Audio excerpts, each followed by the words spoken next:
Like and subscribe to Desi Engine. Click the bell button to receive the latest video. Today we are going to learn about the different kinds of pronouns. The foremost among them is subject pronouns. What are subject pronouns? Subject pronouns are basically found mostly at the beginning of a sentence, and the subject of a sentence is the person or thing that lives out the verb.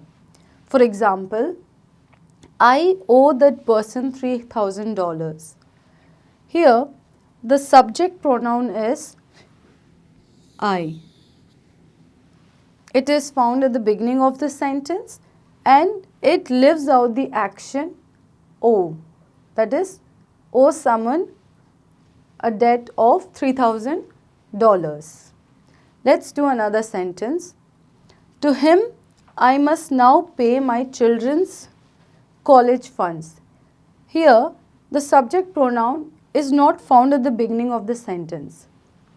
Our subject pronoun is I, which is not found at the beginning of the sentence, but we know that the verb is pay and the subject I lives out that verb. Therefore, this is our subject pronoun.